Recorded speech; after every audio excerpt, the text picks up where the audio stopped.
أعوذ بالله من الشيطان الرجيم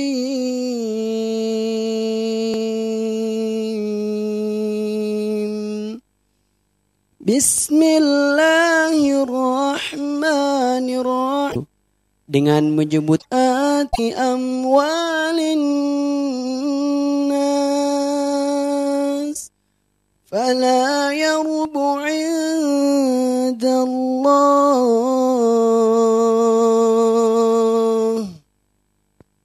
wa ma ataitum min zakatin turidun wa ma ataitum min zakatin turiduna wajha Allah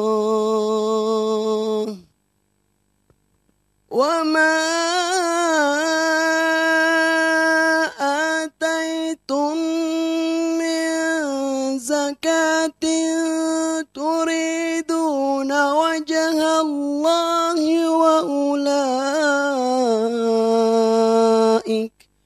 wa ulaika humul mud'ifun.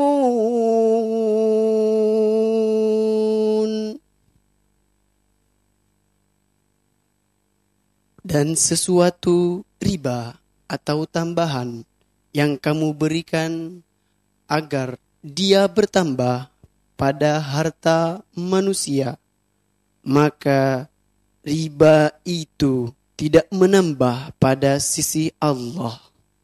Dan apa yang kamu berikan berupa zakat yang kamu maksudkan untuk mencapai keridhaan Allah, maka yang berbuat demikian itulah orang-orang yang melipat gandakan pahalanya. Sadaqallahul azim. Maha benar Allah atas segala firman-Nya. Allahumma arhamna bil Qur'an. Allahumma arhamna bil Qur'an. Wassalamualaikum warahmatullahi wabarakatuh.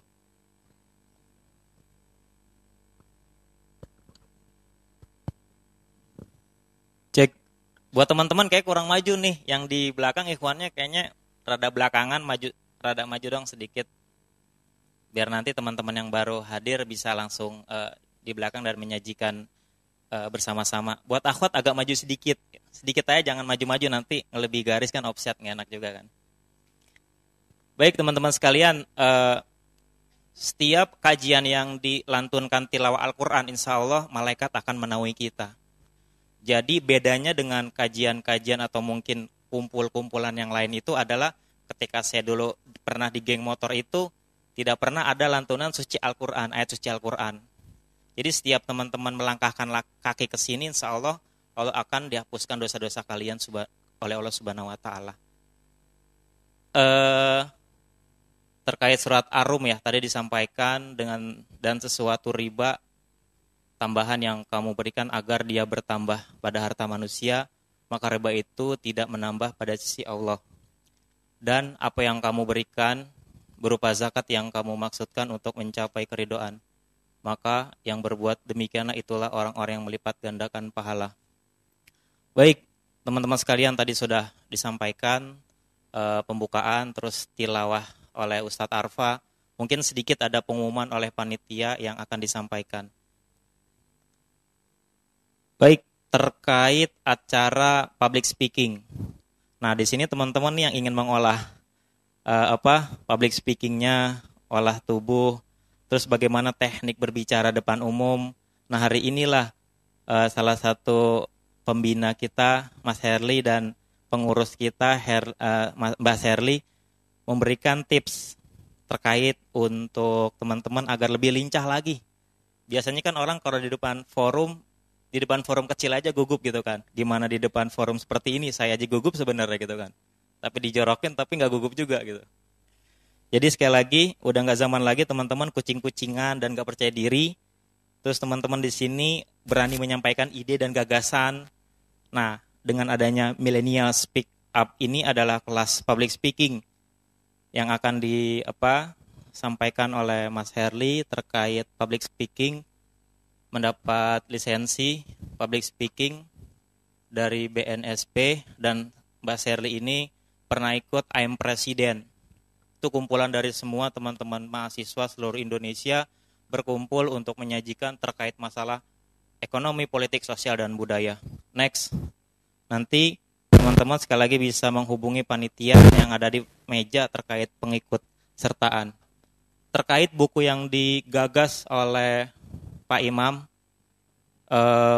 mungkin saya radikal, radikal. Jadi teman-teman di sini sederhana, kalau mau mendapatkannya perdana harganya mulai Rp70.000 sudah termasuk di luar ongkir, maksudnya sudah termasuk ilmu yang luas, maksud saya seperti itu. Jadi teman-teman di sini ada infak 212 kan, selama teman-teman melihat aksi 212 baru kali inilah mengumpulkan dalam hitungan Google 7 juta jiwa manusia. Mungkin ada yang di Metro Mini, mungkin ada yang di atas pohon, kita nggak tahu. Artinya 7 juta manusia hadir.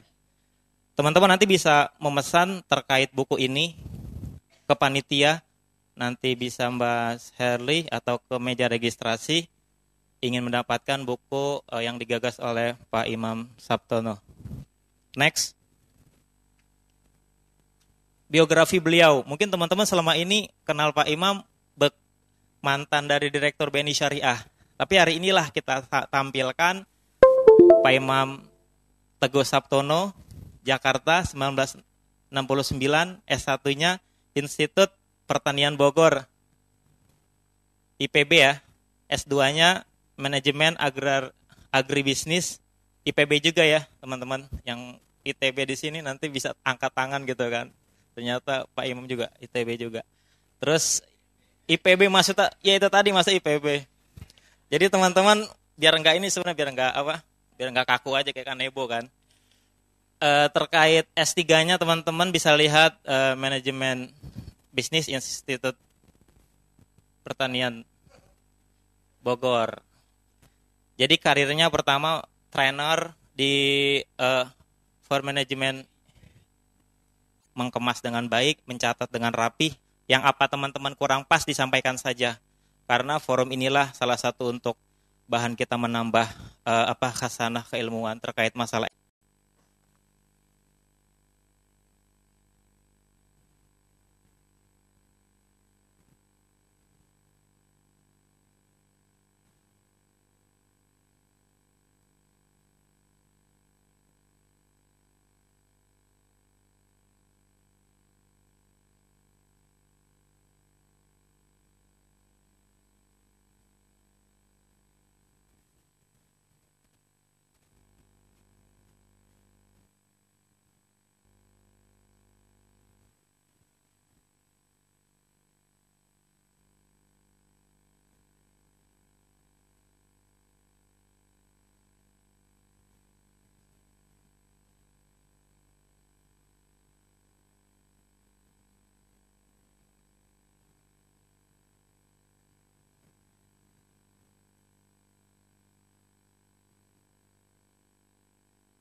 Baik, bismillahirrahmanirrahim. Assalamualaikum warahmatullahi wabarakatuh. Wassalatu wassalamu ala asyrafil anbiya'i wal mursalin wal alihi washabi ajmain. Rabbi shrah li sadri wa yassir li amri wahlul 'uqdatam min lisani yafqahu qawli amma ba'du. Baik, kita lanjut part yang kedua ya. Jadi kita sadar bahwa sistem perbankan, sistem bunga itu awal muasalnya start dari, sebenarnya kita flashback sebentar bahwa ini adalah bagian dari pertempuran abadi antara iblis dan manusia. Dan karena iblis ini sudah mendapatkan konsesi bahwa dia akan ada sampai dengan akhir zaman, maka pertarungan ini akan terus berlangsung sampai dengan akhir zaman. Dan ini adalah pertempuran di bidang ekonomi. Bukan berarti ini satu-satunya pertempuran, nanti di bidang politik ada, di bidang kesenian ada, dan seterusnya. Nanti akan saling terpaut. Nah, kembali kita langsung jam saja. Kemarin kita sampai pada Knight Templar dan Freemason. Jadi Knight Templar ini adalah dia tidak beragama, ateis pada dasarnya, tapi sering disebutnya sebagai Gnostik. Gnostik ini makin ke sini akan ketemu yang namanya Scientology. Salah satu tokohnya Tom Cruise dan seterusnya itu adalah kelompok Scientology. Jadi pemuja pengetahuan, ya. Pemuja pengetahuan, kemudian intinya adalah pemuja apapun selain Allah itu adalah iblis.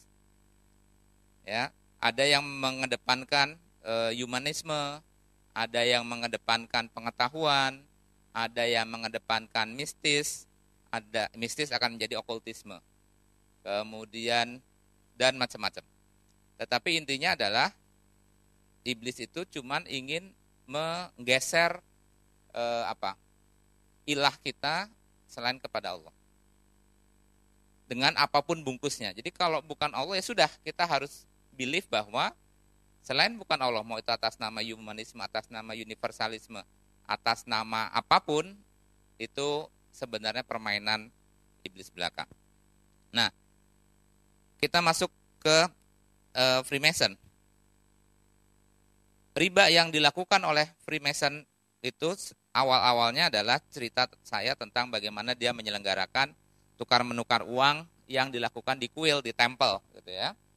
Jadi pada saat seluruh khalifah mau masuk ke Palestina, itu karena Palestina adalah ibu kota dari banyak agama, maka dia membangun sebuah sistem tukar-menukar di dalam Palestina itu sendiri. Sehingga uang-uang yang ada, uang Persia, uang Romawi, dan seterusnya yang ada gambar kaisar dan seterusnya, itu harus ditukar. Ya, uang. Dan pada saat itu hanya ada uang emas dan perak saja.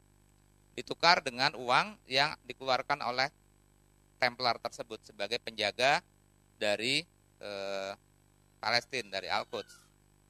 Nah, pada saat ditukar itulah terjadi riba yang pertama kali, di mana penukaran itu tidak lagi harusnya emas dengan emas, itu harus dengan gram yang sama, dan seterusnya. Nah, di situ mulai ya terjadi. Yang saya katakan kemarin, contoh gitu ya, salah satu konsideran beberapa ustadz terkait dengan GoPay dan seterusnya, itu karena uang ditukar, apakah GoPay setara dengan uang? Jawabannya juga tidak, karena kita tidak bisa menarik kelebihan dari pembayaran yang kita keluarkan lewat GoPay dan seterusnya. Makanya kemudian ada yang bilang itu menjadi tidak syar'i. Tapi kembali lagi, saya tidak dalam posisi untuk membahas itu, nanti kita bahas yang lain pada pertemuan yang lain aja, terkait dengan imani dan seterusnya. Nah, kembali ke sini ya, jadi lebih jauh dengan Freemason, dan ini adalah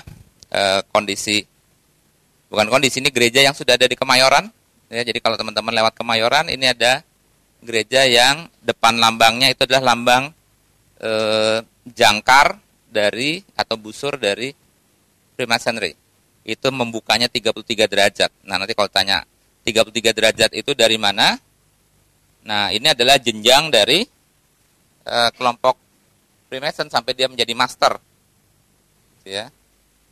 Nah, ini kalau di sini dihitung dari 1 sampai atas, untuk menjadi master dalam Freemason ini dia harus melewati 33 pangkat gitu ya.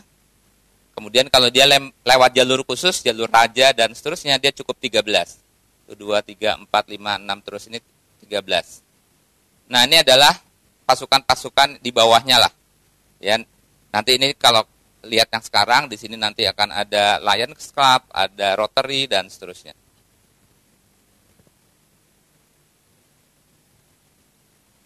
Nah, kemudian ini adalah beberapa pecahan pintu masuk dari kelompok mereka. Salah satu ajaran Sufisme, kenapa harus hati-hati, ya harus benar-benar dibimbing dan seterusnya, karena salah satu mereka sering masuk ini dalam Sufisme. Ya.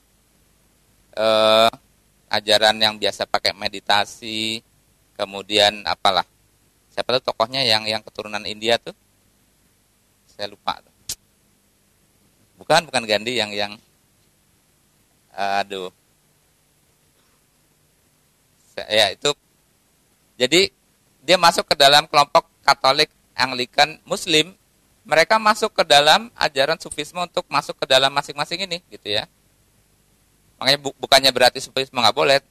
Itu adalah salah satu pintu masuk yang suka atau mudah untuk dibelokkan. Nah kemudian kita sekarang masuk ke apa sih Gnosticism ini? Ya, Gnostik dan Knight Templar. Baik, kita mulai. Jadi istilah dari Gnosticism atau Gnostik, Gnotisme bahasa Yunani yang beraliran sinkretisme pada zaman dahulu kala. Jadi sinkretisme ini adalah upaya untuk mencampur adukan agama yang menganut monoteis dengan agama pagan. Agama paganisme itu agama yang menyembah dewa-dewi. Itu sengaja disinkretismekan, dicampur adukan, ya. Kemudian gerakan ini mencampur adukan berbagai ajaran agama yang biasanya pada intinya mengajarkan bahwa manusia pada dasarnya jiwa yang terperangkap di dalam alam semesta yang diciptakan oleh Tuhan yang tidak sempurna. Kemudian istilah gnosis merujuk pada suatu pengetahuan esoteris yang telah dipaparkan dan seterusnya. Langsung saja pada mulanya Gnosticism dianggap sebagai cabang aliran sesat dari Kristen. Namun ternyata sekte Gnostik itu lahir sebelum Kristen, sebelum Nasrani, ya. Dan selanjutnya, kalau kita tarik ke belakang, sebenarnya siapa cikal bakal dari Gnosticism ini? Nah, itulah lambang dari.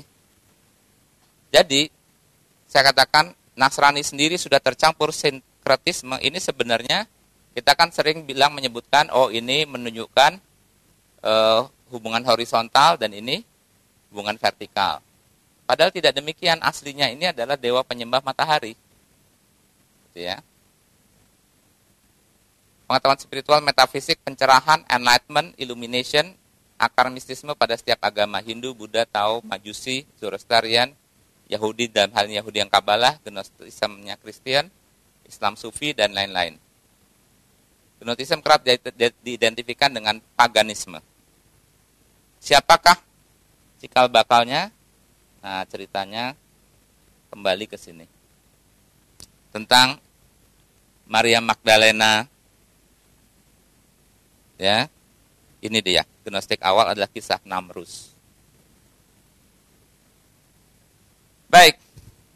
Jadi cerita Namrud ini adalah raja yang menentang Tuhan, sangat cerdas. Jadi Namrud inilah penemu satu lingkaran itu 360 derajat. Kemudian dalam satu hari 24 jam, dalam satu jam itu 60 menit, 1 menit 60 detik, itu semua adalah Namrud yang menemukan. Jadi begitu cerdasnya dia. Sebenarnya Namrud sendiri itu adalah sebuah istilah, karena nama aslinya adalah Namrud bin Kan'an bin Kus bin Ham bin Nuh. Nah, di sini kata Nabi Nuh ini masih butuh referensi lebih lanjut. Tapi beberapa kitab memang menyebutkan dia sebenarnya masih keturunan Nabi Nuh. Selain itu beliau juga diberi gelaran Dewa Bacchus atau Dewa Wain serta Dewa Matahari. Nah, disinilah awal cikal bakal yang namanya penyembahan Dewa Matahari. Itu banyak yang merujuk ini adalah cerita tentang Namrud. Dan kenapa identiknya dengan Ibrahim, ini adalah perseteruan antara monoteisme dengan paganisme. Namrud itu adalah ahli falak, ramal, dan sihir. Bahkan beberapa kitab menyebutkan dia mendapatkan ilmu sihir dari Harut dan Marut. Inses dengan ibunya. Jadi peristiwa inses pertama yang ada dalam sejarah itu bukan Sangkuriang ya. Itu adalah Raja Namrud. Ya. Nama ibunya Semiramis. Ya, inses dengan ibunya. Jadi dia begitu, nah ini dia contoh. Jadi peristiwa Oedipus kompleks pertama itulah Namrud. Jadi anak yang mencintai ibunya dan tidak ada wanita sesempurna ibunya. Nah ini bahaya juga. Ini adalah nanti masuknya ke parenting nih.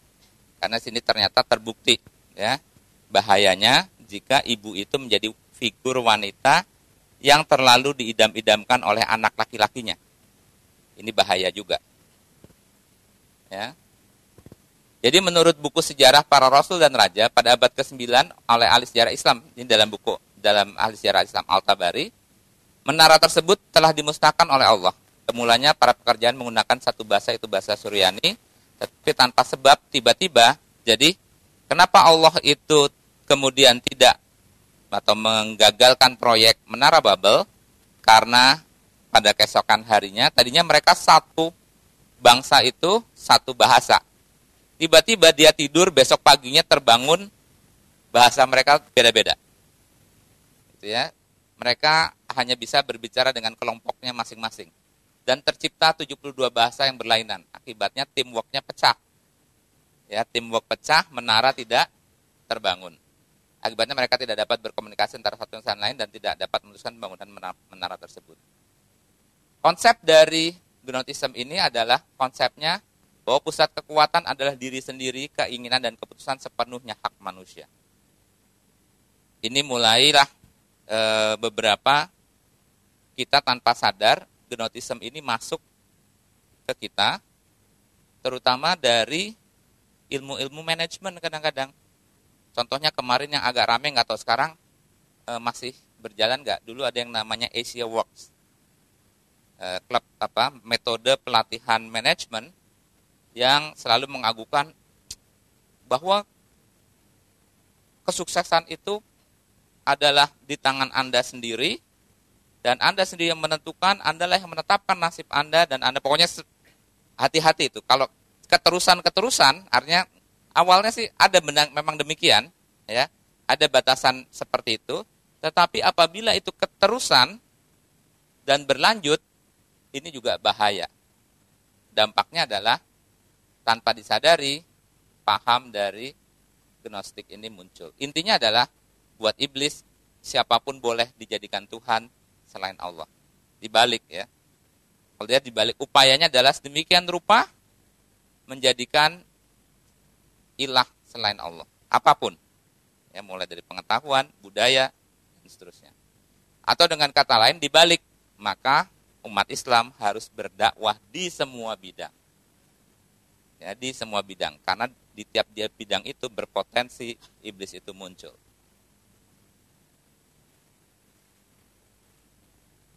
Ini contoh sinkretismenya adalah tentang konsili Nisea. Pasti teman-teman tahu. Ini contoh. Apa sih sinkretisme pencampur bauran itu? Contohnya adalah konsili Nisea tahun 325 Masehi. Jadi yang saya katakan bahwa lahirnya Tuhan Bapa, Tuhan Anak, dan Roh Kudus itu baru 325 tahun setelah Nabi Isa wafat.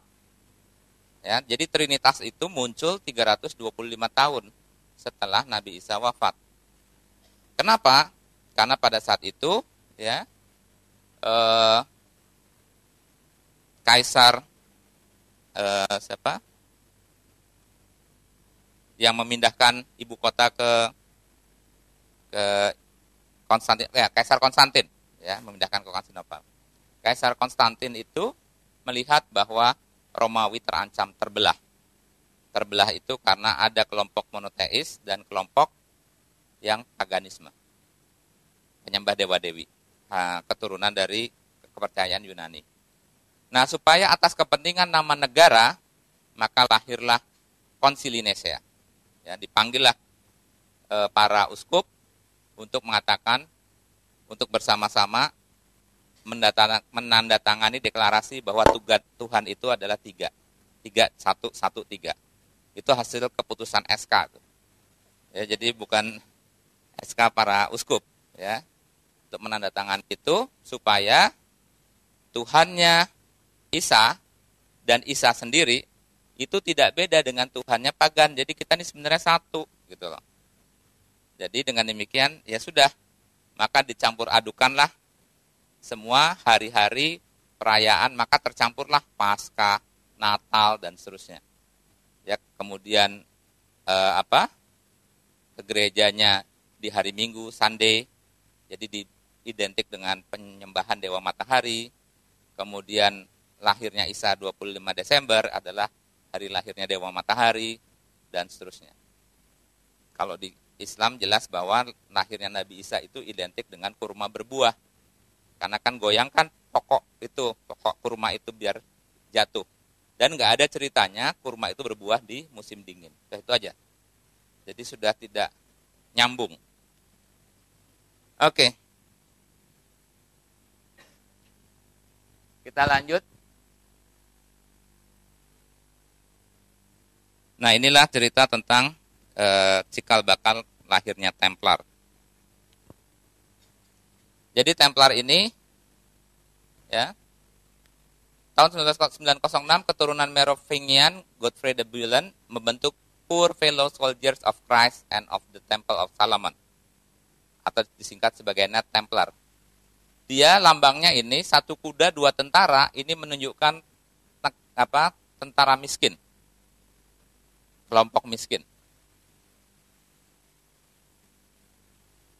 Nah, kenapa saya agak diam sedikit? Kelompok miskin ini identik dengan kelompok sosialis dan anti Tuhan. Miskin lambang dua serdadu satu kuda, menginginkan the Ark of Covenant, Nabi Musa yang dipercaya memiliki kekuatan magis tiada tara untuk memperoleh kejayaan dunia dan spiritual. The Ark of Covenant itu ada di dalam, saya lupa, surat Al-Baqarah yang cerita senjatanya Nabi Musa yang dipanggul oleh di Ark of Covenant istilahnya. Nanti muncul ke depan. Baik. Memanipulasi Raja Prancis dan Vatikan agar mengadakan perang salib Crusader dengan mengadu domba kaum Nasrani dengan kaum Muslim. Ya, dan ini adalah tokoh-tokohnya. Dan dia di Prancis kelompok mereka adalah si dinasti Merovingian ini, dia menyebutkan bahwa dia adalah keturunan Nabi Isa dari sisi Bunda Magdalena, bukan Maria kan ibunya. Ini Magdalena. Kan dia believe bahwa Isa itu punya istri yang namanya Putri Magdalena. Oke. Dan ini cerita tentang Knights Templar. Dia dikasih tugas untuk menjaga Palestina. Knights Templar memperoleh keuntungan materi yang sangat besar dari perang salib itu, menjelma menjadi sentra kekuatan ekonomi, sosial, dan spiritual Eropa. Kemudian menciptakan sistem perbankan, letter of credit, buku cek. Jadi letter of credit dia sudah mulai menaruh uang. Jadi uang para peziarah taruh dulu di dia akan ganti dengan kertas-kertas untuk bisa bertransaksi di Al-Quds. Para Gnostik miskin yang dulu naik kuda berdua merekayasa perang dan menjadi kaya raya dan dijuluki the Bank of Europe. Perang sama dengan uang. Ini adalah order out of chaos. Jadi setiap ada chaos dia mendapatkan keuntungan. Nanti kita sebutkan perang adalah uang. Kenapa? Karena perang akan identik dengan pinjam uangnya negara. Jadi negara meminjam uang. Kepada siapa? Kepada mereka. Kenapa? Karena mereka dikasih hak untuk pencetak uang. Jadi pelan-pelan ya kita masuk ke bank sentral, biar nanti teman-teman tahu bank sentral cara kerjanya seperti apa. Nah, Templar persepsinya adalah dia pahlawan perang salib, tapi realitasnya adalah dia anti Kristus. Inisiasi dengan meludahi salib, ritual menyembah Baphomet. Ini Baphomet. Ini lambang iblis, ya. Yang kambing dengan. Jadi Baphomet itu kepalanya kambing, tangannya seperti ini, dua ini, dan dia berkelamin ganda. Jadi Baphomet itu LGBT. Lah memang ya. Terus kita bahwa dia LGBT. Dia berkelamin ganda. Perempuan juga, laki juga. Kemudian nanti kita sebutkan kapan kita bahas tentang bab komet ini. Perang salib untuk membela kaum Nasrani dari penjajahan kaum muslim di tanah suci. Ini kata dia. Tapi intinya adalah Knight Templar butuh dukungan untuk merebut Solomon Temple dari kaum muslim. Karena dia percaya bahwa di Ark of Covenant itu ada di Solomon Temple yang pada saat itu dikuasai oleh muslim. Atau di masjid yang ada di Palestina, Aqsa. Knight Templar adalah pahlawan yang mencari Holy Grail di Yerusalem. Salah. Knight Templar percaya bahwa Holy Grail adalah mereka, keturunan Yesus, yang dicari ada di Ark of Covenant untuk kejayaan spiritual dan materi. Knight Templar adalah tentara Kristen yang gagah berani. Knight Templar adalah penganut Gnostik yang dianggap heretik atau bid'ah pasca konsili Nisea. Kemudian cerita tentang Dracula ini adalah salah satu pasukan mereka. Jadi salah satu sayap pasukan dari mereka itu adalah Vlad III, Prince of Wallachia dari Transylvania. Ini adalah anggota sekte iblis Order of the Dragon. Ini lambangnya. Dengan semangat perang salib disebut personal crusade, ingin berperang dengan kaum muslim Turki. Dalam berperang, Vlad melakukan ritual iblis meminum darah korban perang yang juga berfungsi sebagai cywar. Ini lihat nih pasukan-pasukan Turki yang sudah ini ditusuk dengan kayu untuk dipajang. Kemudian satu persatu darahnya netes, taruh di gelas, dia meminumnya. Dan itu adalah kemudian dia menjadi terkenal dengan istilah Dracula.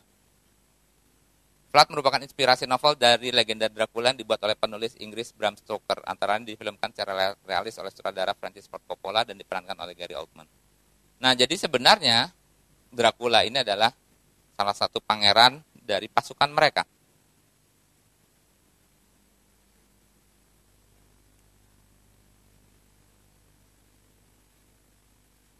Kemudian yang berikutnya, ya, lambang Templar itu ini, yang kemudian berubah menjadi bendera Inggris. Ya, jadi karena Inggris itu adalah kerajaan pertama. Jadi kelompok Freemason dan Illuminati ini mendirikan negara pertama dalam bentuk kerajaan adalah Inggris. Kemudian nanti negara pertama dalam bentuk republik adalah Amerika. Jadi ini lambang Crusade, bendera Inggris ini sama nih. Ini lambang Crusader, ini adalah bendera Inggris, lahir dari Crusader. Kemudian adu domba Divided Empire Knight Templar mewariskan kebencian Kristen Islam selama 1000 tahun terakhir, merupakan pilar kerajaan Inggris Raya. Jadi cerita tentang perang salib ini bahkan sampai terakhir itu adalah cerita tentang bagaimana siapa jenderal Inggris yang masuk yang menguasai Palestina, ya, Allenby, ya, Jenderal Allenby. Dia pun juga bisa mengalahkan pasukan Turki karena si Kemal Pasha itu sudah bersekongkol, ya, dengan pasukan sekutu. Nah, nanti cerita tentang proses pencitraan dari Kemal Pasha Ataturk ini juga luar biasa, ya. Jadi dia adalah perwira menengah yang kemudian dikasih panggung pada saat perang Gallipoli, dibuat sedemikian rupa sehingga pasukan sekutu itu terpukul mundur. Padahal terpukul mundur itu sandiwara.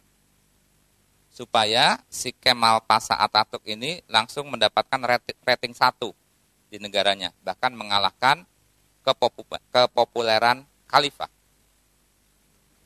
Menjadi idola anak-anak muda. Menjadi idola milenial pada saat itu.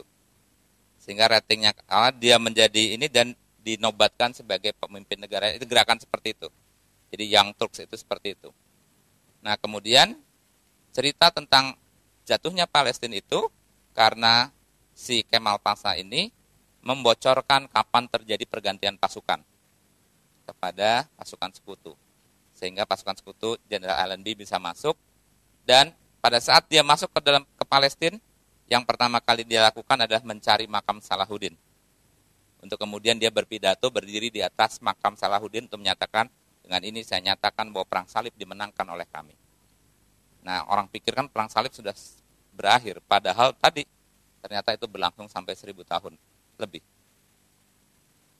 Karena dianggap membahayakan Raja Philip IV dan Paus Clement V, jadi ulah dari Templar ini, dia tidak hanya membohongi rakyat, tapi juga negara juga dibohongi, kerajaan juga dibohongi, bahkan kepausan pun dibohongi.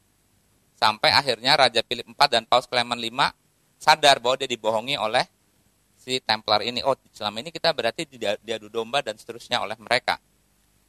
Jadi bersepakat untuk menumpas ribuan orang anggota Knight Templar, dan gerakan ini dimulai hari Jumat 13 Oktober 1307 yang dikenal dengan Friday the 13th. Ya, jadi cerita Friday the 13th inilah cerita penumpasan Knight Templar yang cara penumpasannya adalah dibakar hidup-hidup. Ya, jadi para pemuja setan dibakar hidup-hidup. Peristiwa pembantian kaum Gnostik oleh gereja pasca Konsil Indonesia 2325 terulang kali 1000 tahun kemudian. Oke. Ini tokoh-tokohnya King Philip IV dan Paus Clement V ini yang menghabisi dari Knight Templar. Oke. Cerita dari Richard the Lionheart ini justru dia diobati oleh Salahuddin pada saat dia sakit. Baik.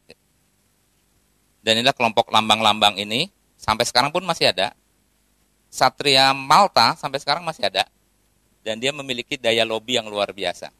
Jadi kalau teman-teman beli buku, buku National Geographic, ada tuh judulnya Secret Society. Nah, dia di dalam buku itu, di National Geographic, dia menyebutkan kelompok-kelompok mana yang masih memiliki lobby kuat terhadap pemerintah-pemerintah di dunia ini. Salah satunya adalah Knight of Malta, yang lambangnya mana nih? Ada nih, paling mudah kita tandai. Cerita tentang Lady Di.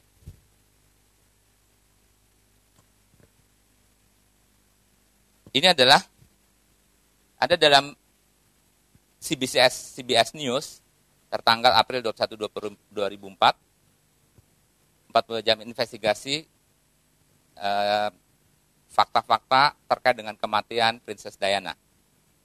Nah, Princess Diana ternyata pernah menulis bahwa dia, ya, surat Lady Di kepada Paul, kepada entah pacaran, entah selingkuhannya atau apa gitu ya, kepada Paul meramalkan kematiannya sendiri 10 bulan sebelumnya. Dia menulis, "My husband is planning an accident in my car, brake failure or serious head injury," dan seterusnya. Jadi dia sudah punya firasat, kayaknya saya bentar lagi akan dibunuh nih oleh kerajaan Inggris. Kenapa? Karena sangat khawatir, sangat mengerikan buat mereka sebuah kerajaan yang dibangun demikian rupa, ya tadi kerajaan mereka, Illuminati, Templar dan seterusnya, tiba-tiba kemasukan darah Muslim. Karena Dodi Al-Fayed ini adalah Muslim. Jadi apakah kaum fanatik Inggris yang negaranya dibangun di atas perang salib terhadap negara bangsa Arab mau jika suatu saat Raja Inggris atau putra Diana? Karena siapapun yang lahir dari rahimnya Diana itu adalah putra mahkota, punya saudara tiri orang Arab atau putra Diana dari Al-Fayed yang Muslim. Nah itu maka lahirlah paparazi dan seterusnya. Baik, nah sekarang cerita Templar sampai ke Indonesia? Sampai. Lewat VOC. Oke. Jadi, ini perjanjian Tordesillasnya yang saya kemarin cerita tentang peresmian penjajahan.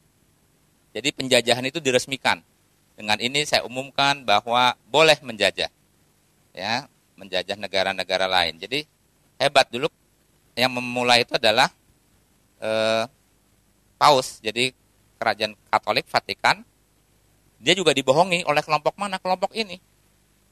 Kelompok ini sedemikian rupanya menggunakan kalau di kita ya mungkin pakai gamis dan seterusnya. Ini kita demi kejayaan Nasrani, maka izinkan Bapak Paus kita ekspedisi ke negara-negara lain. Padahal di belakang itu adalah gold, glory, and gospel. Sebenarnya pencarian emas.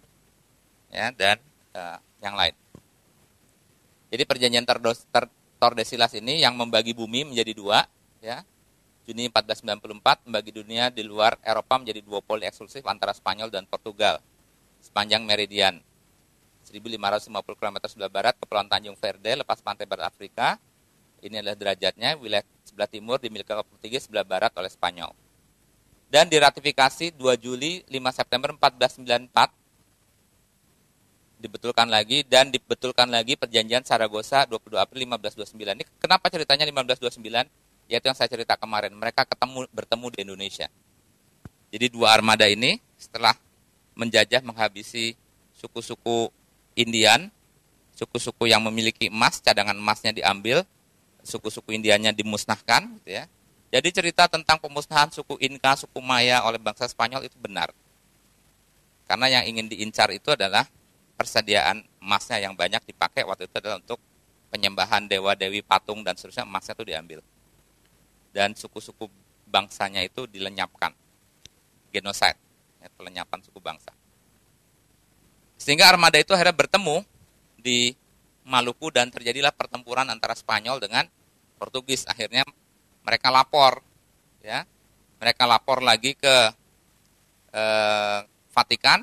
Oleh Vatikan kemudian dibetulkan lagi di perjanjian Saragossa. Akhirnya ditetapkan batas yang baru. Oke, barat sudah, timur sudah, ketemu di Maluku. Oke. Yang atas Spanyol, yang bawah Portugis. Maka Filipina jatuhlah ke Spanyol, Timur-Timur jatuhlah ke Portugis, Maluku bawah Portugis. Itu membagi-bagi tanah orang seenak udelnya aja udah. Dia udah nggak memperhatikan lagi di situ ada penduduk, ada segala macam gitu ya. Dan sekarang dia teriak-teriak peace, cinta manusia dan seterusnya gitu ya. Padahal yang dulu melakukan penjajahan siapa? VOC. Jadi pasca pemberantasan Templar ini lari kacau balau dan membentuk sel-sel. Membentuk sel-sel, ya, yang diantara mereka saling berkomunikasi dengan simbol-simbol. Karena umumnya mereka jago dalam hal simbol-simbol. Bahkan sampai sekarang sekalipun. Ya. Contoh adalah pesan bahwa saya adalah keturunan atau sekte dari Putri Magdalena. Teman-teman bisa lihat dari mana?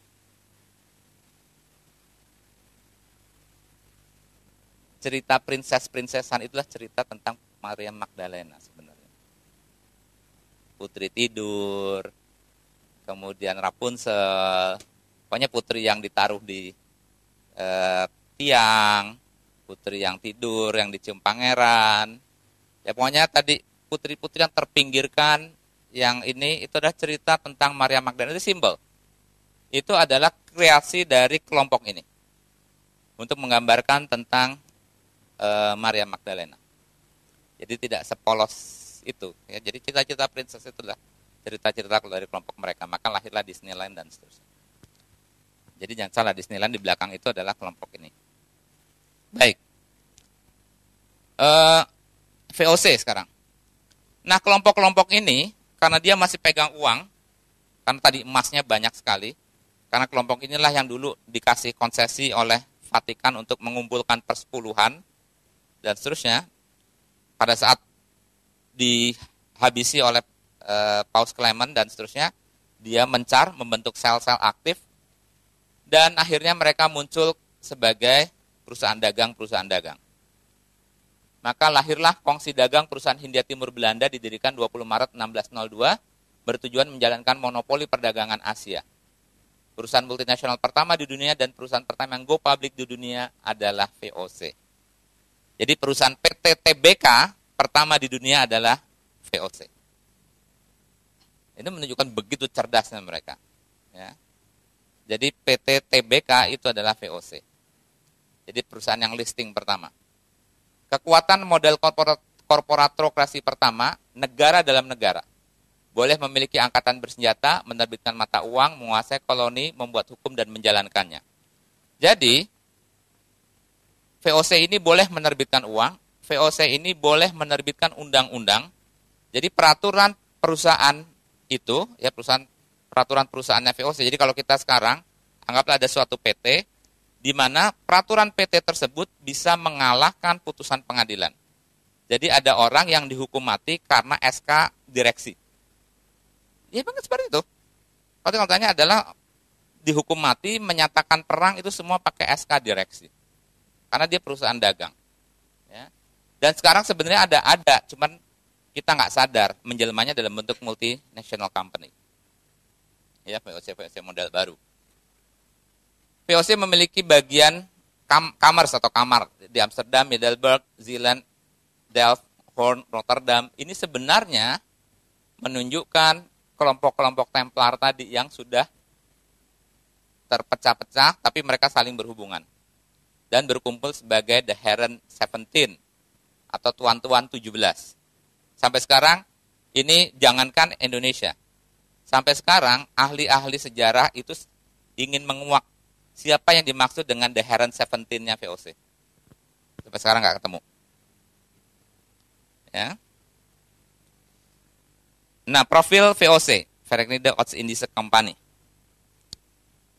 Pasca Piagam Tordesillas, jalur perdagangan laut menggantikan jalur sutra darat yang selama ini dikuasai pedagang Timur Tengah dan Cina. Jadi ceritanya karena dia kalah mendominasi jalur sutra yang dikuasai oleh kelompok Muslim, dia ingin membentuk jalur baru. Di Eropa persaingan ketat perdagangan seperti Lisabon, kongsi dagang Portugis dan Jerman menggantikan Antwerp, Belanda, Hamburg, dan seterusnya. Jadi ada dua kekuatan besar, yaitu Perancis berkongsi dengan Portugal, dan Belanda, yang awalnya nanti akan berkongsi dengan Inggris dulu, tapi dia pecah. Booming lada, ya, akhirnya kekhawatiran kelancaran pasukan ke Eropa Utara, akhirnya Linschoten dan Cornelis de Houtman menemukan jalur rahasia pelayaran Portugis yang membawa pelayaran pertama Cornelis de Houtman ke Banten. Pelabuhan utama di Jawa pada tahun 1597. Nah, jalur rahasia pelayaran Portugis inilah yang kita kenal dengan jalurnya Marco Polo. Ya, jalur Marco Polo. Jadi, cerita tentang spaghetti itu adalah cerita kegagalan tukang masaknya Marco Polo bikin Indomie, ya, jadinya spaghetti. Enggak, tapi itu benar.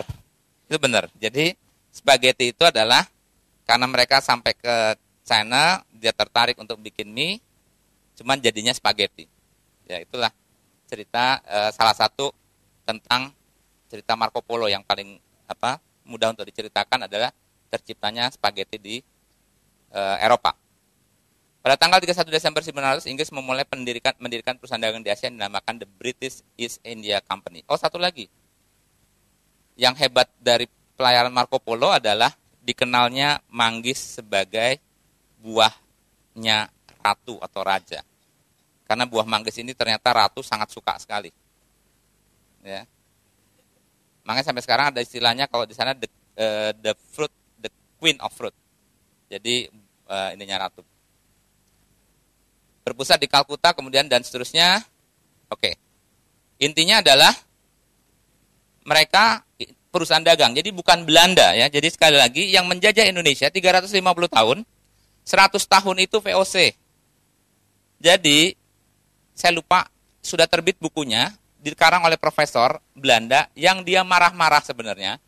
Marah-marah dengan Indonesia karena Indonesia tidak menceritakan yang sebenarnya kepada bangsanya. Bahwa tidak ada ceritanya Belanda itu menjajah Indonesia 3,5 abad. Karena yang 1 abad itu dijajah oleh perusahaan yang namanya VOC. Jadi pada saat itu di Ponegoro, kemudian perangnya itu melawan Satpam. Ya, karena bukan tentara negara, tetapi adalah tentara VOC. Dan yang benar itu adalah orang Jawa memang. Pada saat dia ketemu orang Belanda, karena VOC itu nanti kalau teman-teman baca sejarahnya, yang namanya Cornelis de Houtman itu Belanda. Ada lagi, siapa lupa, gubernur jenderalnya VOC itu orang Inggris. Nanti ada lagi keturunan Jerman.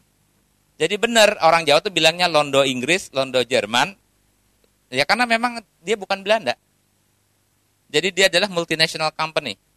Ya. Baru jatuh ke tangan Belanda itu setelah VOC bangkrut.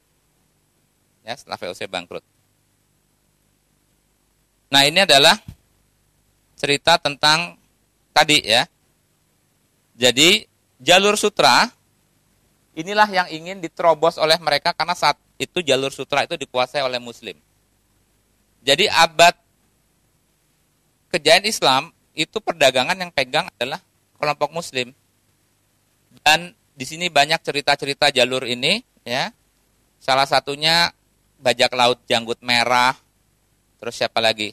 Itu adalah cerita-cerita tentang panglima Islam yang ditakuti oleh mereka. Dan dia menyebutnya sebagai bajak laut. Ya.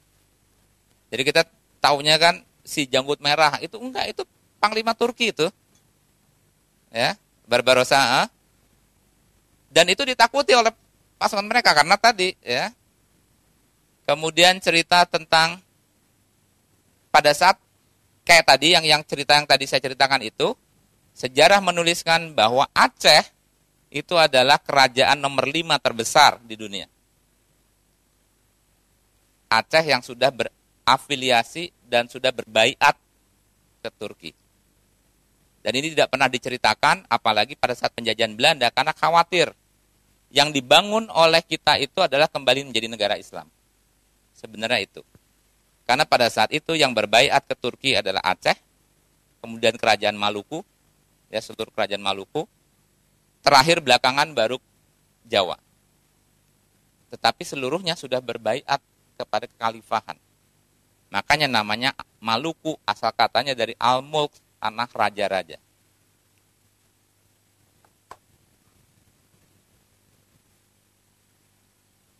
Baik. Mencuri rempah-rempah di Indonesia. Jadi ceritanya ini adalah cerita tentang, masih cerita tentang VOC. Jadi intinya adalah Indonesia ini dijajah oleh perusahaan. Ya. Dijajah oleh perusahaan dan inilah saham pertama. Ya, jadi inovasi tanggung jawab pembangunan saham kemudian dibatasi pada jumlah moderator pertama di dunia. Bayangkan, kreasi PT pertama kali adalah VOC. Merupakan perusahaan pertama di dunia menerbitkan saham di pasar modal, tercatat di Amsterdam Stock Exchange didirikan tahun 1692 untuk danai VOC. Ya, jadi dia ngumpulin uang dari masyarakat untuk menjajah. Bayangin, ngumpulin uang, mendirikan perusahaan untuk menjajah. Nah, maka di sana di Belanda kemudian terbitlah bank komersial pertama. Jadi Wissel Bank of Amsterdam itu 1609, kemudian di Swedia Bank of Sweden 1608, Bank of England. Nah, teman saya mau berhenti di Bank of England karena Bank of England inilah menjadi bank yang terbesar dan menjadi anchor dari pergerakan mereka ke depan, pergerakan dari kelompok ini. Baik, kita cerita tentang Bank of England. Bank sentral Inggris saya milik swasta. Jadi bank sentral beberapa negara yang saya sebutkan tadi, ya, Inggris, Swedia, Belanda, termasuk nanti Prancis, tapi tengah jalan Prancis dinasionalisasi. Amerika, bank sentralnya, BI-nya itu adalah milik swasta. Kumpulan dari beberapa bankers, asosiasi yang kemudian mendirikan bank sentral. Peterson dianggap bertindak sebagai bankir pemerintah, sebaliknya sebagai bank sentral justru mengontrol pemerintah. Jadi sedemikian hebatnya mereka sehingga pemerintah dia dikte. Gedung kantor pusatnya dibangun di atas runtuhan kuil Dewa Pagan Mitra, sekaligus merupakan kantor pusat pemerintahan Inggris Raya. Merupakan model bank-bank sentral modern dari bank-bank besar di dunia saat ini, Bank of England. King William III of Orange yang menandatangani Royal Charter Bank of England adalah Raja Inggris berdarah Belanda menggantikan King James II. Ya, jadi dia keturunan Belanda juga. King William III mengikuti pola sukses Amsterdam Wissel Bank yang menjadi sentra kekuatan keuangan dengan meminjamkan uang kepada kota Amsterdam dan sumber pendapatan dari penjajahan VOC. Tahun 1698, hanya dalam waktu 4 tahun sejak didirikan, Bank of England sukses meningkatkan utang negara menjadi 16 juta pound sterling. Yang tadinya utangnya hanya 1,25 juta. Dan kenapa negara berhutang? Karena di situ Inggris mengumumkan perang terhadap Perancis. Dan disitulah bisnis bahwa perang adalah uang. Jadi setiap ada peperangan sebenarnya ada motif uang. Dan perang itu ada sutradaranya. Jadi sampai sekarang perang itu sebenarnya ada sutradaranya. Ya. Karena di belakang itu ada tadi gimana caranya seperti ini. Nah, pada saat bank sentral itu sudah bisa mendikte raja, maka Bank of England sebagai pihak swasta mendapatkan hak untuk mencetak uang. Namanya juga cetak uang. Ya. Tahap 1, cetak uang. Ini sebagai ilustrasi saja. Misalkan saat ini ada uang beredar 5 juta, maka dia mencetak uang baru 15 juta. Dari mana? Dari langit. Dari abab. Ya. Dia cetak aja uang 15 juta. Dampaknya, kekayaan yang ada di tangan masyarakat, karena dia cetak uang, tiba-tiba masyarakat turun, tinggal seperempatnya. Nilai uang awal 5 juta 100%, jadi tinggal 2%. Bank kontrol 2% uang beredar. Tahap 2, terjadi inflasi. Harga-harga naik, karena tadi uang bertambah, tidak diikuti oleh sektor realnya, karena sektor realnya nggak ada, hanya uang saja. Kemudian karena banyaknya uang yang beredar, nilai uang turun, dunia usaha kekurangan modal, bank salurkan pinjaman. Nah, dengan demikian, karena nilai uang turun, yang tadinya beli beras, misalkan ada perusahaan mau beli kayu, yang tadinya kayu misalkan 10 pound itu cukup, karena inflasi dia harus 20 pound. Karena 20 pound dia akhirnya meminjam. Maka terciptalah permintaan pinjaman. Pada saat permintaan pinjaman, barulah dia bisa mendikte. Bank ketatkan sirkulasi uang. Berikutnya adalah mengakuisisi aset pengusaha tadi. Caranya seperti apa? Bank ketatkan sirkulasi uang. Tiba-tiba uang ditarik. Tidak lagi salurkan pinjaman. Akibatnya, perusahaan tadi macet. Akibat macet, maka diakuisisi oleh bank. Maka, makin lama bankers itu makin kaya. Demikianlah cerita awal bagaimana bankers itu bekerja. Nah, nanti saya akan berhenti sesi ini di bank, jadi The Fed, kemudian kita lihat video. Bank of France ya, sama. Nah, ini kembali lagi. Benar nggak VOC itu di running oleh Templar? Ini adalah tinggal teman-teman sampai sekarang pun juga masih ada, tinggal teman-teman datang ke makam di Museum Prasasti Tanah Abang. Ini ada nisan yang dipindahkan dari Aceh. Ya. Jadi Museum Prasasti yang dulunya dibangun pemerintah Batavia 28 September 1795 merupakan salah satu taman pemakaman umum modern tertua di dunia. Jadi Museum Prasasti yang di Tanah Abang itu adalah pemakaman tertua di dunia. Karena dia lebih tua dari Fort Canning Park 1926 di Singapura, dari Gore Hill Cemetery tahun 1868 di Sydney, dan seterusnya. Jadi jangan ajarin kita soal taman makam pahlawan, kita yang paling tua di dunia. Adanya di di Tanah Abang. Ya. Kemudian siapa saja yang dimakamkan di situ? Ada istrinya Raffles tahun 1814. Kemudian Sir Thomas Stamford Raffles, pendiri Sekolah Kedokteran Stovia, dan seterusnya. Mayor Jenderal H.R. Kohler, ini bukan Haji ya, Mayor Jenderal J.H.R. Kohler, bukan Haji Raden Kohler, komandan tentara kolonial Belanda yang ditembak mati oleh sniper Aceh berusia belia di depan Masjid Raya Baitur Rahman, ini dia. Di atas prasasti Kohler terdapat simbol heksagram atau bintang David. Nanti ini nggak kelihatan, nggak jelas. Di tiap sisinya, tiap-tiap rusuk prasasti secara vertikal terdapat obor yang terbalik, di mana apinya yang menyala terletak di bawah. Obor terbalik itu adalah kelompok Antichrist, sama kayak salib terbalik dan seterusnya. Lalu di tiap sisi terdapat simbol-simbol dan tulisan berbeda di antara simbol The Iron Cross, atau juga disebut dengan salib Templar, dan simbol ular melingkar dengan mulut yang menggigit ujung ekornya, atau dalam dunia simbol disebut sebagai Ouroboros.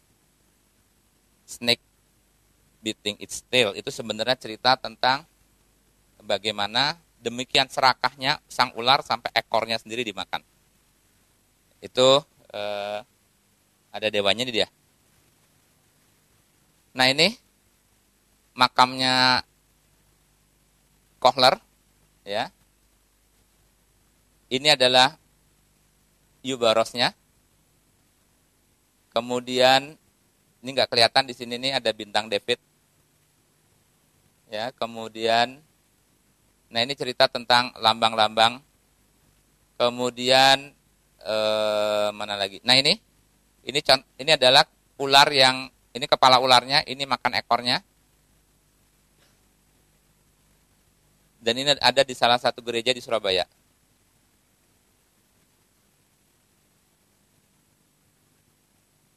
Dan lambang Euboros ini sebenarnya sering kita lihat. Ya. Firefox, kemudian Vodafone, NASA nih kepalanya, nih ekornya, Lucent Technology. Kemudian lambang ular, ya ini adalah ular patung Hermes yang ada di Baphomet adalah lambang ular ini. Nah, ini lambang-lambang dari kelompok Freemasonry. Nah, kapan kalau teman-teman ada waktu jalan-jalan ke Museum Prasasti di Tanah Abang, ini ada satu makam, ya. Ini adalah lambang Skull and Bone, jadi tengkorak dan ini adalah salah satu kelompok secret society. Dan di sini bukan nama, tetapi tertulis HKN 28, ya. Ini menunjukkan derajat ke-28, pangkat tadi. Kan tadi kan Freemason kan 33 total. Ya dia cukup tinggi lah, nih pangkatnya pangkat derajat ke-28. 5 derajat lagi jadi The Master. Ya, The Master. Ini adalah pengembangan, ini mana nih? Kepala Baphomet, ini menteng nih. Kemudian ini ada di pintu museum kota.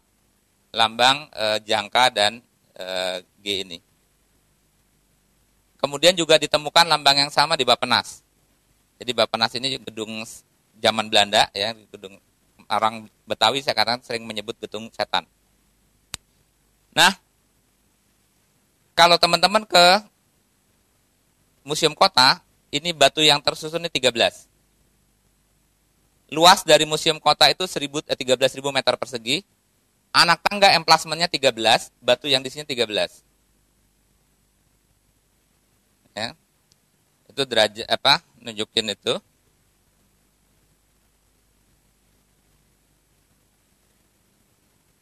Ini kemudian ini mata Horus, ya. Mata Horus. Ini foto-foto nih di pintu museum kota. Nah, ini tinggal kita itu nih piramid dari mata satu, dan ramnya ini jumlahnya 13. Ya, tinggal dihitung itu 13. Dan ini nggak mungkin terjadi begitu saja. Ya, jadi emplasmentnya 13, luasnya 13.000 meter persegi, bata penyusunnya 13, ram penyusun dari segitiga ini 13.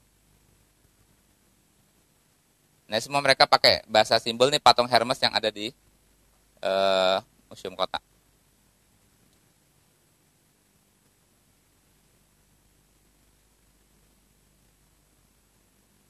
Nah, kita ini kemarin sudah cerita tentang sejarah bank yang dimulai dari kuil-kuil Yahudi. Ini kita lewatin saja. Ini cerita Nabi Isa yang mengusir para pendeta Nasrani, diusir oleh Nabi Isa karena dia melaksanakan praktek riba. Oke, ini mungkin penutup nanti sambil nonton video tentang peristiwa The Jekyll Island. Nah, namanya juga ada serem, Jekyll Island. Memang kalau itu adalah Jekyll itu kalau di sana biasa disebut dengan setan, ya, pulau setan. Memang namanya Jekyll Island. Itu tempat retreat kelompok mereka. Inilah cerita tentang lahirnya monster yang namanya The Fed yang sampai sekarang ini mencengkram dunia itu sekarang adalah The Fed. Bayangin semua nilai tukar, kita tiba-tiba bisa kaya, bisa miskin, bisa senyum, bisa enggak, kan dolar. Ya kan? Waduh, dolar naik, umroh jadi susah nih. Itu ya penyebabnya ya karena ini gitu ya, lahirnya monster The Fed ini. Dimulai dengan kepanikan pasar 1907. Apa kepanikan pasar? Enggak, dibuat. Jadi krisis itu dibuat. Jadi mulai sekarang ada krisis itu dibuat. Dimulai dengan kepanikan pasar 1907 di mana pasar saham anjlok 50%. dipicu oleh kebangkrutan United Copper Company yang kemudian diikuti oleh sejumlah perusahaan lainnya. Ras seluruh bank-bank regional dan ketidakpercayaan deposan. Jadi pada saat itu, ya, jumlah bank bahkan di Amerika jumlahnya mencapai lebih dari 2.700 bank. Kan kita kemarin cerita tentang era Goldsmith. Jadi para keluarga Yahudi yang punya banyak emas, kemudian dia mendirikan bank di mana orang nitipin emasnya dia ganti dengan kertas. Nah dulu itu masing-masing bank itu bisa nerbitin kertas-kertas banknote itu yang bisa dipakai buat dagang. Gitu ya. Oh ini ada emasnya kok disimpan di bank ABC, ini kertasnya ABC gitu kan. Nah tahun 1907 jadi cerita uang ini belum lama sebenarnya. Ya. Rush, kemudian banyak seluruh bank-bank regional dan tidak percaya deposan. Jangan-jangan bangkrut nih, bank saya banyak, maka seluruh orang tiba-tiba ngambil uangnya secara bersamaan ke bank-bank kecil-kecil tadi. Dampaknya adalah bangkrutnya ribuan bank. Ekonomi nasional bangkrut dan pemerintah tersandera. Karena semua kacau, chaos, iya nih gimana cara membetulinya? Pemerintah bingung. Maka lahirlah sebuah dewa, seorang dewa yang namanya JP Morgan. Pemerintah, ya kasaran gitu, ini kan kacau kan? Kalau kacau, pemerintahan kamu jatuh nih, kamu nggak akan kepilih lagi, partai kamu nggak menang. Gimana, mau saya bantu nggak? Nah, dimatori oleh JP Morgan yang mulai mensupport pasar dengan likuiditasnya dan kelompoknya. Dia datang, jangan khawatir, ini saya bawa emas nih. Pelan-pelan kita bail out. Nah, kemudian karena dia pegang kendali, maka pemerintah pun akhirnya tunduk, bisa didikte oleh si JP Morgan ini. Maka JP Morgan kemudian mengumpulkan para bankers-bankers itu ke pulau Jekyll Island di bulan November tahun 1910. Ini disebut sebagai rapat rahasia. Kenapa rapat rahasia? Karena tidak ada yang tahu dan baru terbongkar cerita ini tahun 1930. Baru terbongkar tentang sejarah berdirinya The Fed. Jadi benar-benar sangat rahasia. Pertemuan 10 hari di Jekyll Island pada bulan November 1910 melahirkan blueprint The Fed. Desember 23, 1913, Kongres dengan terpaksa akhirnya menandatangani Federal Reserve Act. Di mana, Federal Reserve Act itu adalah memberikan izin penerbitan uang satu-satunya hanya kepada The Fed. Jadi dicabut semua, The Fed lah yang boleh. Dan The Fed itu adalah swasta. Tanda tangan, dan mulailah beredar Federal Reserve System. Dan ini adalah pemilik dari The Fed. Rothschild, Rockefeller, JP Morgan, dan seterusnya. Oke, jadi kita sampai sini, sekarang kita nonton filmnya.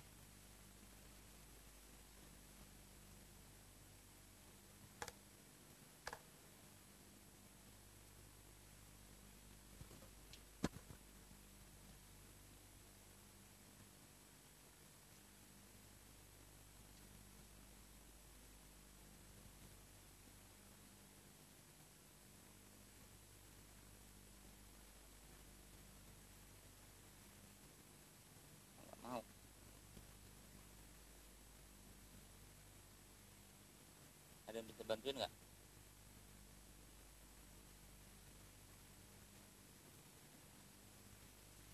Dia pakainya apa ya?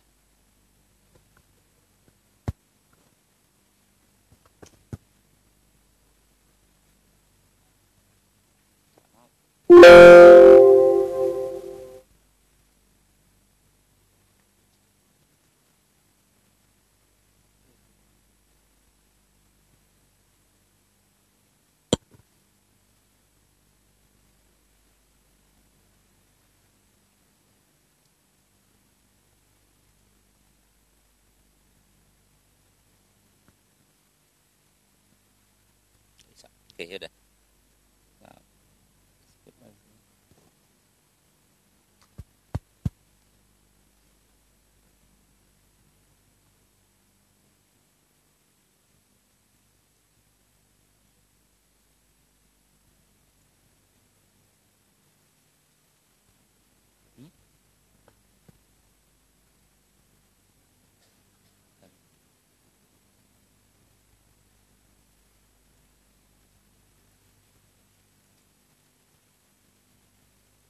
Oke, kita lihat 5 keluarga dulu ya. 5 keluarga yang paling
mensuplai senjata, sehingga jadi kemenangan pasukan sekutu itu diikuti dengan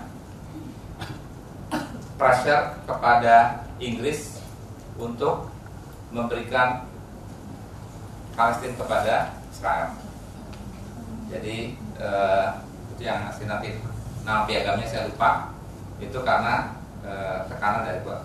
Artinya keluarga Lukman bilang, kalau saya berikan formula untuk bangun peluru, jadi waktu kan senjata masih tembak satu-satu, diisi dari depan, tembak lagi, masih pakai belerang, mesiu dan seterusnya, belum ada peluru. Nah pada saat peluru ditemukan, ini yang membuat sekutu menang, dan atas dasar itulah dia bisa menekan sekutu untuk bisa menyerahkan Palestina kepada cikal bakal pendirian negara Israel. Kemudian Bush, tadi kalau dilihat sejarahnya, Bush adalah salah satu pendonor terbesar atau Dewan Pembina dari Skull and Bone. Sementara lambang Skull and Bone tadi sudah kita temukan di makamnya Kohler di waktu VOC minyak Aceh. Jadi sebenarnya cerita panjang dari pasukan-pasukan Templar yang dahulu. Ya, kemudian Rockefeller jelas, JP Morgan pemegang emas terbesarnya, The Fed itu adalah keluarga JP Morgan karena dari swasta. Ya. Kemudian siapa lagi tadi? DuPont, JP Morgan, DuPont juga yang pemilik salah satu saham dari Monsanto yang melahirkan benih GMO yang membuat mandul orang yang dia lempar ke negara-negara Muslim supaya jumlah keturunan Muslim berkurang. Kemudian dia cuman kalau kita tadi nggak baca, nggak ngumpul seperti ini, kita nggak tahu sebenarnya apa yang ada di luar, gitu ya. Nah baik, saya rasa ini karena sudah malam ini berarti kayaknya harus ada chapter 3 karena baru belum sampai yang ke belakangnya, baru sampai bank sentral. Kita belum masuk ke tentang perang dunia kedua, ke-1 kedua, kemudian terorisme. Terorisme itu lahir dari 11 September. Pertama perang dulu, terorisme 11 September. Jadi begitu jahatnya mereka sampai pikiran kita saja ingin dijudge. Jadi perang terhadap radikalisme yang diproklamasikan oleh Obama. Jadi sebenarnya perang radikalisme itu perang membunuh pikiran. Jadi kita belum gerak saja, dia bikin area di mana dia berhak untuk bisa membunuh pikiran. Dan itu deklarasi perangnya oleh Obama. Nanti kita tarik ke belakang. Ya semuanya mulai dari 911 itu melahirkan undang-undang NSA, National Security Agency, yang boleh menyadap dan menghilangkan hak-hak privasi orang. Ya, terus itu dia pakai 911 dan seterusnya. Nanti ada peristiwa berikutnya yang tadi yang saya bilang, deklarasi perang radikalisme itu adalah sebenarnya perang untuk masuk ke dalam pikiran. Jadi pikiran orang saja sudah bisa ditahan. Dia melebihi Tuhan, ya. Tuhan saja kalau kita berbuat baik, niat saja sudah dicatat. Sementara jahat kalau belum dikerjakan, belum dicatat. Dia pengen nyanyiin Tuhan. Ya memang mereka seperti itu. Pikiran saja, Anda sudah dicap radikal, sudah bisa ditahan. Padahal ngapa-ngapain juga belum. Enggak, pemikiran Anda radikal. Aneh. Oke. Baik, saya rasa itu, terima kasih. Wabillahi taufiq hidayah. Assalamualaikum warahmatullahi wabarakatuh. Gimana teman-teman, seru gak? Gak ada suaranya, seru gak nih? Mau ada TLS ketiga gak? Kurang semangat, mau gak? Takbir dulu, Allah Akbar. Insya Allah kita ada TLS yang ketiga di tanggal 14 Desember. Teman-teman jangan lupa bungkus ya, tanggal 14 Desember. Kalau yang Pak Imam sampaikan terkait di sini ada pergantian kaum milenial, terus ada perjanjian terkait ada bagaimana perusahaan yang kita lihat terbuka itu ternyata memang dari Belanda gitu kan. Nah teman-teman di sini bisa ditanyakan nih terkait yang Pak Imam sampaikan dari akhwatnya satu, dari ikhwannya satu. Ikhwannya dulu ya, yang berdiri nanti akhwatnya baju merah. Cek. Bismillahirrahmanirrahim. Assalamualaikum warahmatullahi wabarakatuh. Terima kasih atas kesempatan yang diberikan. Perkenalkan Pak Imam, saya Alif. Tadi ketemu waktu sekolah asar.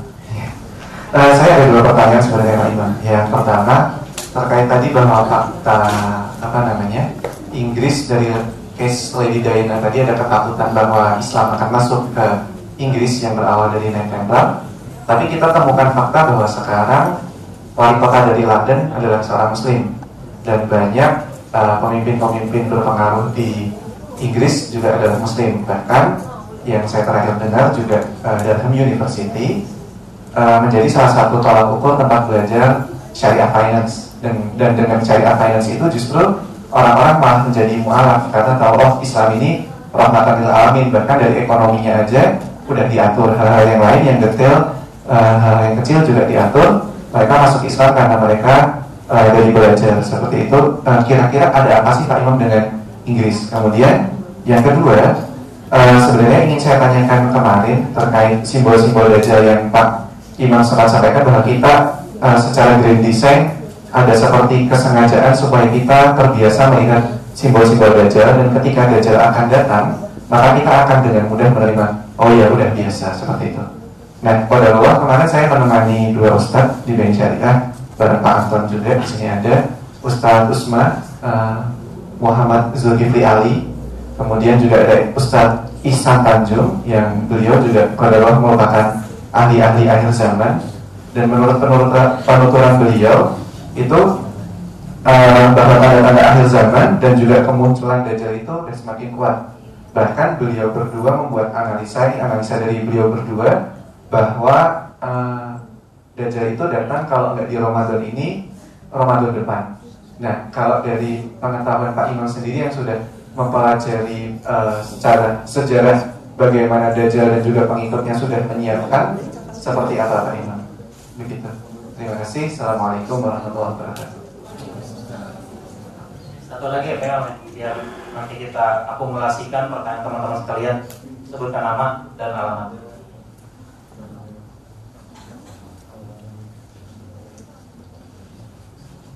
Assalamualaikum warahmatullahi wabarakatuh. Perkenalkan Pak Imam, nama saya Fadila dari Pasar Minggu. Mau mempertanyakan tentang pembahasan kemarin. Jadi Pak Imam membahas tentang salah satu protokol of Zion yang berada di tahun 1897, yang itu mengatakan bahwa pada saat itu Yahudi bekerja sama untuk, di sini saya agak lupa juga bekerja sama dengan siapa, untuk menurunkan Turki Utsmani dan meminta imbalannya itu negara Israel. Nah, di sini yang mau ditanyakan, apakah ini menjadikan salah satu terselenggaranya deklarasi Balfour yang diadakan tahun 1917 yang dicetus oleh wartawan Herzl yang peduli dengan bangsa Yahudi dengan melihat sejarah itu. Ya, terima kasih Pak. Assalamualaikum warahmatullahi wabarakatuh. Baik, untuk jawaban pertama itu harusnya menambah keimanan kita bahwa sebaik-baiknya pembuat makar, ya, kalau Anda buat makar, kata Allah adalah sebaik-baiknya pembuat makar. Jadi mereka pikir seperti itu tanpa disadari kejatuhan mereka itu justru berada di pusatnya, ya, berada di pusatnya. Pada saat dia menghancurkan Syria, Allah membuat gerakan masif masuknya Ahlussunnah wal Jamaah ke dalam sendi-sendi Eropa melalui migran. Ya. Justru dengan dibomnya Suriah, tanpa disadari masuknya migran ke Eropa yang luar biasa, sehingga mereka akhirnya mengerti apa itu Islam. Semakin masif. Demikian juga pada saat WTO dan dituduh Islam membuat orang, memang iya ya Islam tuh kayak gitu ya. Tiba-tiba penjualan Al-Quran meningkat karena orang pengen tahu. Begitu pengen tahu, jadi tadi ceritanya seperti itu. Termasuk siapa tuh? Charles Hebdo. Charles Hebdo kan ada yang akhirnya dia convert dan seterusnya. Nah, kemudian soal kapan kedatangan Dajjal, walau alam saya sendiri tidak lebih paham dibanding beliau-beliau. Saya pun juga berguru pada mereka. Sekali lagi, jangan panggil saya Ustadz. Ustadz tuh saya difitnah itu setelah saya dipecat dipanggil Ustadz fitnah. Jadi kalau yang itu terus terang saya juga berguru ke beliau-beliau, termasuk Ustadz Zulkifli dan seterusnya. Ya, tapi memang penafsiran Dajjal itu masing-masing berbeda. Bahkan ada yang mengatakan sekarang pun sudah ada, gitu. Ya, cuma dalam bentuk yang lain. Tetapi harapannya adalah kalau toh seandainya sudah ada dan akan ada, kalau melihat hadis-hadisnya lebih baik nggak usah ketemu deh.